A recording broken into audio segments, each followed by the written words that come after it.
I'm Arian Foster, running back, Houston Texans, and this is my story.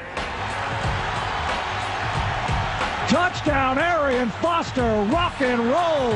Finally, after a lifetime of doubters, critics, I proved them all wrong. 2010 was my year. He got the touchdown. 18 total touchdowns, 1,616 rushing yards. I led the National Football League in rushing. He's a slasher. He does have the power to run someone over, but he makes that one cut, and it's fun to watch because you see those guys grabbing at air when they're trying to tackle him. You might think twice about tackling him. I tackled him a couple times, but it was rough. It was like running into an 18-wheeler. My success on the field didn't come overnight. It was filled with dreams, touchdowns, fumbles, highs, lows, California, Tennessee, and an NFL draft that never was. But it started in New Mexico. Albuquerque, New Mexico. This is where I was born, August 24th, 1986. I'm the youngest of 3 children and grew up in a multicultural household. My father is African-American and my mother is Mexican-American. Their dad and I tried to give them a really strong feeling about who they were, identifying with both cultures as much as possible. We were never really black enough. We were never really, Hispanic enough. I remember one time, a guy told me, he said, "You know what a mayate is?" And I was like, "Nah, what is that?" And he said, "Go home and ask your mom what it is." And she told me what it meant, and it's a Mexican word for calling a black person a nigger. And so the next day, I walk up to him and I punch him. His mother and I both took the same approach: be yourself. Don't let anybody change you. Don't let anybody attempt to make you feel bad for who you are. My father, Arian Foster, played wide receiver for the University of New Mexico in the late 1970s and had a tryout with the Denver Broncos. By the age of 7, I started playing youth football and fell in love with the game. In 7th grade, one of my teachers asked us what we wanted to be when we grew up. Kids were giving answers like doctor, like lawyer, veterinarian. I said, I want to play in the NFL. I remember the teacher said, well, what else do you want to do? And I was like, why are you asking me what else I want to do? Why didn't you ask the doctor or the lawyer what else they wanted to do? And she's like, well, that's just not a very realistic goal. I said, why not? My teacher doubted me. And I don't even remember her name. It was the beginning of me proving people wrong. In this off-season, I shared my experience with some students entering high school. How's everybody doing today? When you're talking with kids, I think you should encourage dreams, not demean them. There's always gonna be somebody that says you can't do something. And usually that somebody didn't do what they wanted to do with their life. I tell kids all the time, man, don't listen to adults. I saw several teachers' jaws drop when Ari had made the comment about don't listen to adults. Just speak out. He's referring back to the people that told him he couldn't do it. And he's telling these kids you can. In 2000, I was a freshman at Valley High School in Albuquerque, New Mexico. I was determined to make varsity as a running back. His freshman and sophomore years in Albuquerque, they made it very clear that they didn't think he was running back material. The coaches thought I was too small, too slow. But after several running backs on the varsity squad got hurt, I got my opportunity, and I didn't disappoint. I broke a school record for rushing. I was really excited, and I remember the coach coming up, and he's saying, we still don't feel like you're running back material. While I was in high school, my mother and father divorced. My dad moved to San Diego, and I went with him. Boys get to a certain age where they need to be with their dad, and so that's kind of what we both had agreed. Arian came here his junior year of high school.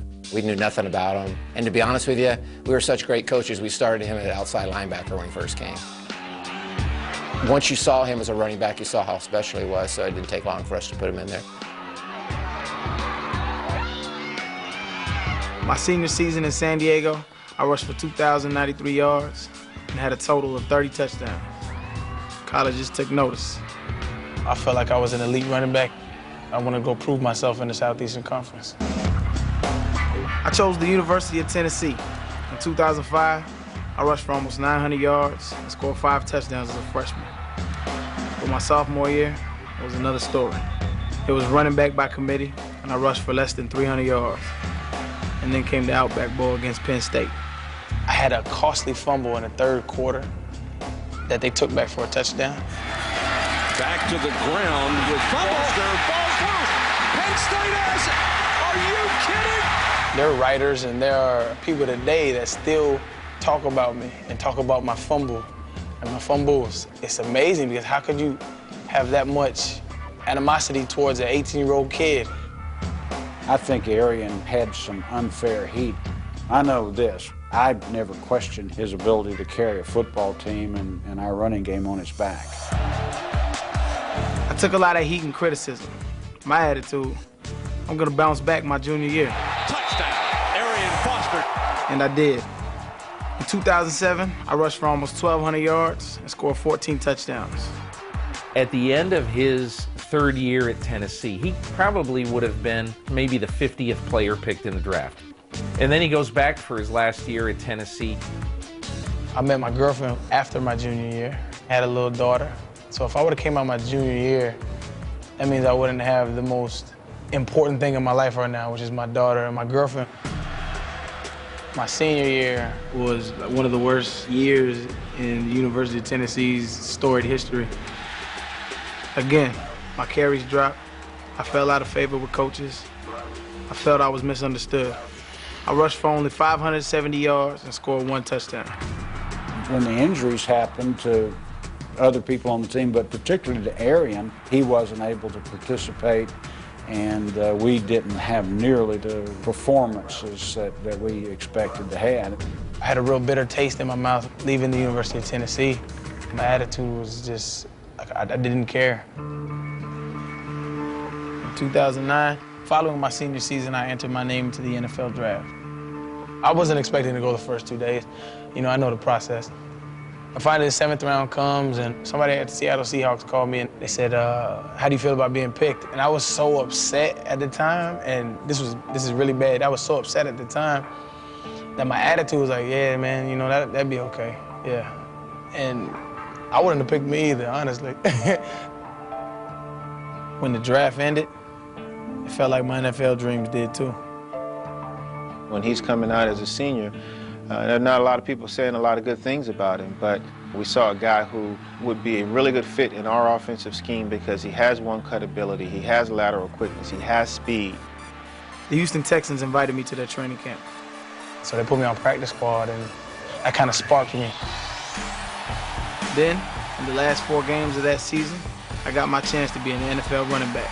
Foster to the left, keeps breaking tackles and driving forward and in for a touchdown. I just remember thinking, take that, you know, take that. Because everything that I had been through up to that point was just, man, it was an emotional roller coaster. I was so motivated. That off season, I trained day and night with my brother Abdul.